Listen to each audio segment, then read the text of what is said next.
everyone. Thank you so much for joining us today for episode 13 of season 5 of the Revise and Resubmit podcast. I'm Dr. Kim Bissell, the Southern Progress Endowed Professor in Magazine Journalism and the Associate Dean for Research in the College of Communication and Information Sciences at the University of Alabama. And I'm Dr. Annalisa Bowen, an assistant professor in the Department of Communication Studies, also at the University of Alabama, and we both work in the Institute for Communication and Information Research, or the ICIR, at UA. Okay, so we do this rapid fire question segment at the end of each episode to get recommendations from our guests. But today, I think I'm going to start out with a quick question for a recommendation. Okay, what is your favorite TV show, or what are you watching right now? And I do have a purpose with this question. Okay, so I will fess up and I'll tell you what I'm watching beyond the Great British Baking Show, which I'm definitely watching new seasons and old seasons concurrently. I'm a sucker, and I think we've talked about this on a previous intro. I'm a sucker for those reality shows that have a sense of adventure. So I regularly watch The Amazing Race because secretly I hope to be on The Amazing Race. I just started watching a relatively new show. I think it started this season, called Alaska Daily. And it's all about a newspaper up in Alaska. And I love watching things that kind of take me back to my professional roots in journalism and how they're weaving in kind of current issues related to those working in journalism into the plot lines. So it's been kind of fun. And then football, there's always football. But now I have to ask, what about you? What are you watching these days? Okay, so first, there's always football. And second, I need to go investigate this Alaska Daily show. That sounds very cool. And third, okay, so this is not something I'm watching right this second, but it is always something that I keep in my queue and go back and watch every so often. And that's The Office. Yes, The Office. Yes. Right? And while I have heard from several people like, oh, our office is basically just like The Office. I haven't experienced, I don't know, am I Dwight Schrute? I haven't experienced that exactly in higher education, but there are always some moments. And then another show that I haven't watched in a while, but I need to go back to is Mad Men. And okay, so you see kind of where I'm going. What if Mad Men plus The Office had a meeting? I think that could be a show. Maybe. And this is kind of the area that our guest today studies, ad and PR agencies and their organizational communication. So first, yes, that can be a great show. If there are any writers out there looking to create a show, consult with us. We're happy to help. And second, also, yes, our guest today studies some of the really important areas of organizations, including how they work to be diverse, inclusive, and equitable. And her research culminates in practical recommendations to organizations to be better. But we don't want to give too much away. So today, please join us in welcoming Dr. Teresa Tackett, an assistant professor in the Department of Advertising and Public Relations, to the show. Welcome, Teresa.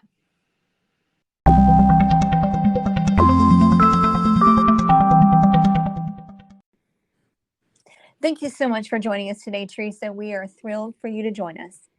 Thank you guys for having me. I'm excited to be here with you. All right, Teresa, we are going to kick it off with a couple quick, easy, no-think questions. Rapid fire. Where are you from? I'm from Tulsa, Oklahoma. All right. And what is it that you do? I actually research organizational communication, but I apply it mostly to advertising and public relations because that's what my professional background is in. So I study advocacy, organizing within the organizational communication context. That's great. Short answer to that. Here's a fun question. What did the young Teresa think she wanted to do when she grew up?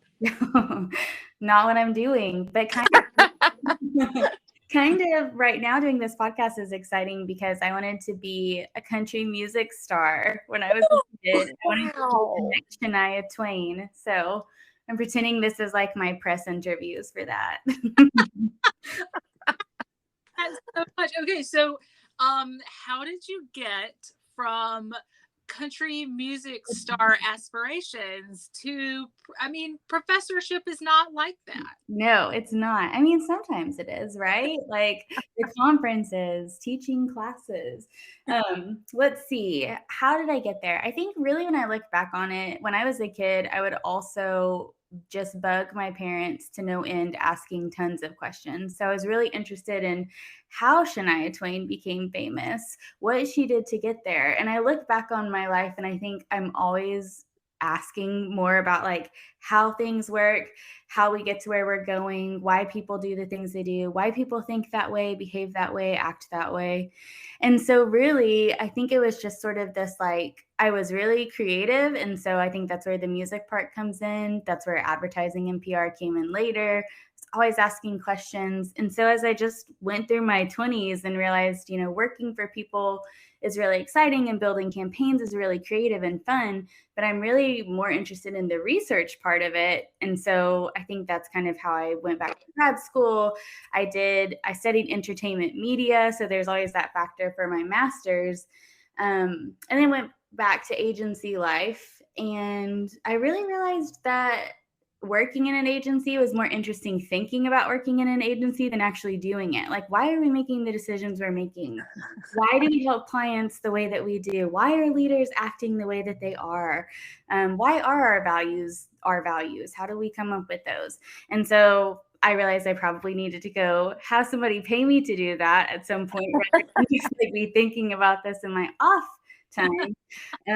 So I went back to my PhD program and I kind of shifted from like entertainment media to more like organizations and how we behave and think and act inside organizations. So I feel like you've kind of answered this, but I'm going to go ahead and put the question out there because I'm sure we'll have 29 follow-up questions. If you could give us an elevator pitch of either what you're doing right now or you want to talk about one of your projects you're doing right now, what would that be? Yeah, I think right now I'm kind of working on cutting my dissertation down into some bite-sized journal articles. And so what my dissertation looked at was women working in creative departments inside advertising agencies. And I became interested in this because of the 3% movement, which is an advocacy organization that advocates on behalf of women leadership in creative departments in advertising. And so I've been sort of parsing out how do we use social movements inside organizations and outside of organizations to affect change for real world practitioners, people who are showing up every day and actually doing this work. So that's what my most recent project has kind of dived in. I can expand if you guys want me to. Well, yeah. I mean, so what's one of the big takeaways? Yeah, I think one of my big takeaways from my dissertation was women in particular spent a lot of time trying to understand gender in these male-dominated spaces. And so I think that's really interesting because I had learned about the 3% movement. And the reason it's called the 3% movement is because in 2012, only 3% of women were creative directors. And I think that's such a startling number. So that means 97% of creative directors were men in 2012. That wasn't that long ago. And today that's increased a little bit. I think it's at 11% right now, but I expected to get on the call and talk to these women creative directors, and they would just give me all sorts of experiences about what it's like to be a woman in this male-dominated space. But they oftentimes didn't really even understand that they were the only woman on the creative side because advertising is so collaborative. So women dominate on the account side. So they're in meetings with lots of women who are in leadership positions, but it's not until they're truly like just with their creative teams that this becomes apparent. I think that's really fascinating to think about because you have to know that there's a problem in order to solve a problem. And I thought it would be a different outcome in our conversations, that they would be sharing different things with me. But I realized that they're spending a lot of time trying to make sense of gender, like make sense of who has power, even like who holds the power in agencies, even when they're holding a leadership position themselves. And they also realize like on the client side, they really advocate for diversity, equity, and inclusion as necessary for agencies to evolve and to be able to continue to meet client demands. But yet they're still like, they're in this scenario where they're not necessarily in the most equitable or diverse or inclusive environment. So lots of really interesting takeaways. Yeah. I'm trying to think of what the question that I want to ask. Well, okay. So one thing that I wanted to backtrack to, you said in 2012, 3% of those on the creative side were women, and 10 years later, we're up to 11%. Yes. What is it that's leading to such low representation of women on the creative side? Are they not interested in creative? Do they not, is it something related to pay? I would guess not, because you have so many men doing it. And I don't mean to make that a snarky statement. Do they not want to work in what's largely a male dominated industry, or is it a variety of factors? Yeah, I think it's probably a variety of factors. I would always ask the women I was talking to, and I was so fortunate. I feel like every person I reached out to said yes to an interview. And these are like the best of the best. They've won Clio Awards and Addie Awards and One Show Awards. Like, they're just at the top of their game. And so they were so generous. And I always asked them, how did you get started in advertising? How did you choose this field? And they often went back to falling into it by accident. Like so many people, and I would say this is men and women, everyone, it's hard to think of advertising as a profession that you can do. Like when you are in undergrad, even, it's hard to think about who makes these advertisements that I'm watching, and maybe I could do that as a profession. And so I think it kind of goes back, for them, they always said that they did yearbook in high school or something like that, that made them realize like, oh, this is actually like a profession that I can do. I can design for a living. I can go to college and get a degree in this. So I think really it's just not having a level of awareness about this as a profession itself until maybe college, until maybe you're like, oh, I could be in the College of Communication and Information Sciences. Oh, public relations, advertising, what is that? So I think there's just a lack of awareness. And then when you get into it, I think a lot of what they had said was it's pretty siloed in how traditionally you would advance in the creative side. You would get an undergraduate degree and then you would graduate and go into a portfolio school. And it's your portfolio that really helps you land those jobs, especially in like New York agencies, LA agencies. And so if you don't have the means to be able to go on to school or to a portfolio school and they're hyper competitive, then it's really hard to produce a portfolio where agencies would really be interested in working with you. So I think there is a little bit of siloing happening there. And I think that that's starting to shift because we recognize that the diversity pipeline, like there's not a lot of diverse talent in that pipeline because of the ways we've originally recruited people. And so it's starting to shift, which is a good thing. But women, if they are lucky enough to get in the creative space, it's just really long hours. And I've talked to a lot of women specifically about just gender differences in terms of home and work-life balance. And it was always pretty challenging for them to manage what the expectations are at a high power agency while also having and maintaining balance in their personal lives. So one of my projects actually looks at that. What can agencies do for women specifically to help them with that balance so they can advance in their careers? So I think those are some of the key barriers that women might face in the industry that men might not. And that's pretty broad and generalizing. So I know that there are men who face those challenges as well, but I think it's particularly true for women trying to advance in the creative field. Mm-hmm. So you have mentioned a couple of times that you have interviewed these participants. Tell us a little bit about why interviews versus, say, another data collection method. Yeah, I think for me, it comes down to I'm not necessarily trying to generalize any of my findings. So we have data that tells us that there are discrepancies. So I don't necessarily need to confirm that. And I don't need to send out surveys asking people about their experiences generally, because what I'm really interested in is like those very rich descriptive answers. So then I could go back and make recommendations to perhaps leadership in agencies. Like this is what we mean when we say we need policies that are diverse and inclusive and equitable. Like this is what we actually mean. Here's an example of how a policy could have helped somebody. And so while it's not necessarily generalizable, I think it lets me get to the root of the problem and really be descriptive in how we can come up with solutions together. Amazing. Amazing. So you had mentioned earlier that you're kind of looking at the way social movements can be used inside organizations to bring about change. Are there other types of social movements that you've either studied or looked at or that you plan to? And are you looking at this outside of like an ad agency lens or strictly within ad agencies?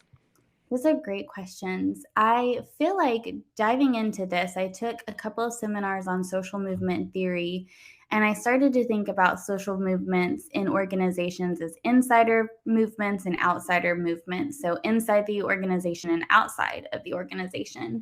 And for me, this kind of led me to think through like social movements as either professionalized or marketized. And I'll explain what that means. So professionalized would be like, I think when we think about nonprofits who are advocating for social or environmental change, like they are professionalized. They've gone through like all of the necessary steps to create an advisory board. They're raising money with donor support to be able to advocate on behalf of change, whether it's socially or environmentally. And so they're very professionalized to where it's not necessarily a grassroots movement of people just collectively organizing to affect change. Marketized is when you introduce profit as an outcome for the social movement. And so in that way, the 3% movement is advocating for more women leaders, but it's advocating on this basis of diversity equals creativity, which equals profitability. And so when you're ever kind of introducing profit as an outcome and moving away just from pure social and environmental change, I think of it as a marketized social movement. And I think those are the two types of movements that can really make change happen in organizations. So we've seen that with advertising.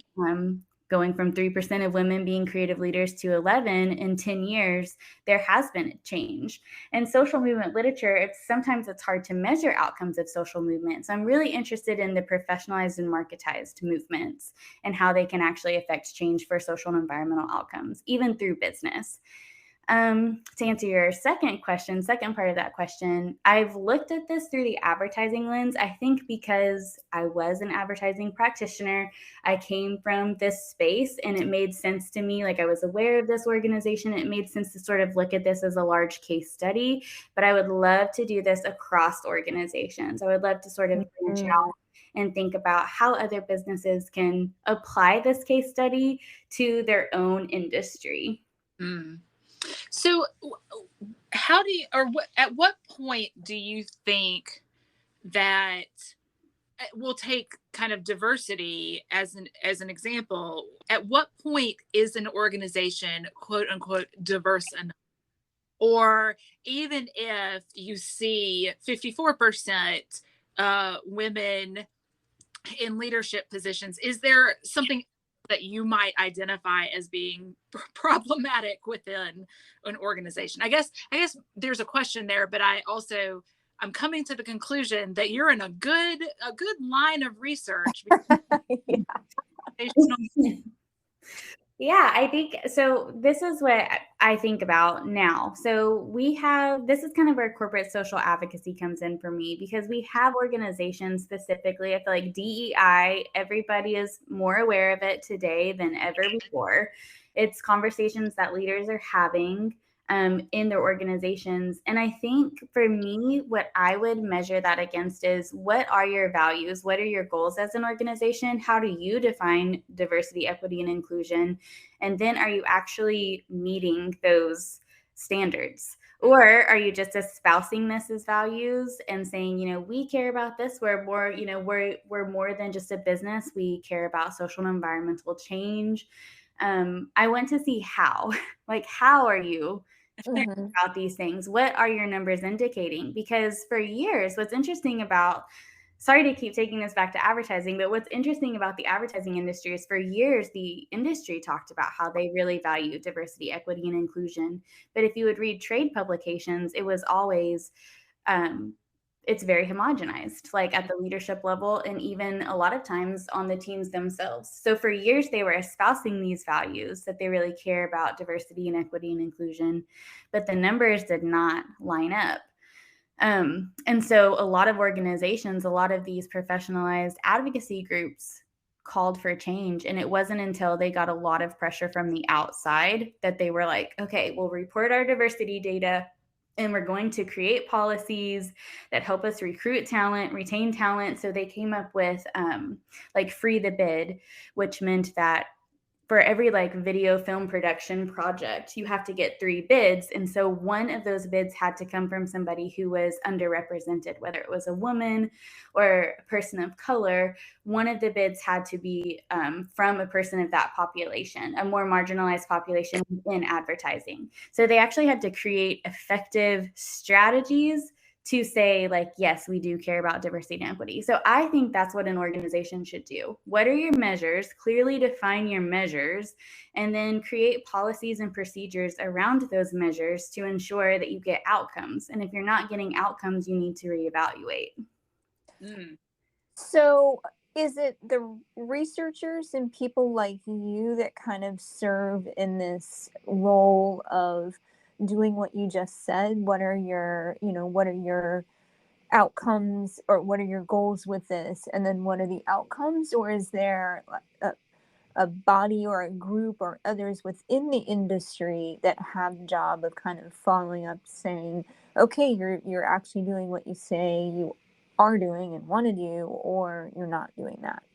Yeah, I think that what I'm seeing happening on the business side of things is everyone is hiring a diversity, equity, and inclusion officer or somebody, a director, a leadership position who can be over this. And a lot of their work is focused on training and just honestly getting people up to speed on what this means. Because I do feel like as a leader, if you went to business school, you're learning about, how to read financial statements. You're not necessarily like learning this language, this sociological language of like, what is power and social stratification? Why should we care about these things in our organizations? And so I think a lot of firms that what I'm seeing is they're hiring somebody in that place. But right now, a lot of the work is just getting everyone up to speed on the same page of what does it mean to be a diverse and equitable and inclusive organization, and how can we make those commitments? And I think within that, I think in the future, the role of that officer, of that leader, would be to then help craft those standards and those once everybody has a clear understanding of what it is that we're trying to achieve. So how or does your research and just your understanding of organizations come into the classes that you teach? Yeah, I think it's really, especially now because we're in an applied field, I teach advertising and public relations. I was an advertising and public relations practitioner, and now I'm studying this. It's in almost every class that I teach. Like I bring in real world examples when I'm talking about theoretical concepts, because I feel like that's how students actually learn. Talking about how can we talk about, stops theory, and then actually think about how does problem solving show up in the organization. So I think I bring it into every classroom, and that's when I see students' eyes kind of lighting up. They're like, oh, okay, so this case study, this is what that means, and this is the theory we were talking about. Or even when I was talking about corporate social responsibility and corporate social advocacy, I always gave them the example of Starbucks. If you are ethically sourcing your coffee beans, if it's fair trade, that's corporate social responsibility. However, if your CEO speaks out on behalf of, women's rights or Black Lives Matter, that would be corporate social advocacy. And so that's when they can sort of start to delineate like what these concepts are and how they can apply in a business context. That makes a lot of sense, the way that you just said that. So if you were to project 5 years out or 4 years out with the work that you're doing, what would you like to see yourself doing at that point? Or like, what are your big goals or aspirations with your research? Yeah, I think what I would love to do is to be able to apply this more broadly. I love, because I'm from the strategic communications industry, I love thinking about it in the context of that. But I feel like there are real world outcomes for industries across the globe, really. And I feel like as a society, we're just becoming more pluralistic. We're working in this more global space. And I would like to be able to take my research to that same level, and have larger conversations around these topics of why it's important to be inclusive or diverse and equitable. Because I think organizations and businesses, they have real power to affect change. Social movements clearly have power to affect change, but businesses have more immediate power. They can quickly change policies. They're not necessarily going through governmental policy restrictions or regulations or rewriting policies. So I think organizations have power to really affect change in a positive way in our world. And I would like to take that beyond just the strategic communications industry if I could. That's a great answer. I love that. All right. So we are, unfortunately, at that time where we're going to shift gears a little bit and ask you a couple of questions. Don't think too much. Give us your first thought. Okay, first, what is your favorite TV show, or what are you watching right now? Okay. Ooh, my favorite TV show, probably, I'm going to tell you what I'm watching right now. I'm watching Dash and Lily on Netflix. It's this really cute Christmas show. It's like 8 episodes in total. It has literature and love and adventure and all the things that I really like. So that's what I'm binging right now. I'm going to look that up on Netflix for sure. What book is on your nightstand, or what are you reading right now? And it can't be a work book. Ooh, I actually started rereading Cheryl Strayed's Wild. I read that years ago. Yes. And I loved it. And so I'm rereading it now because I'm trying to incorporate nature in my life more, like as a value. And so as much as I like to get out and hike, if I don't, like during the week, as long as I'm reading a book about somebody hiking, I feel good about me.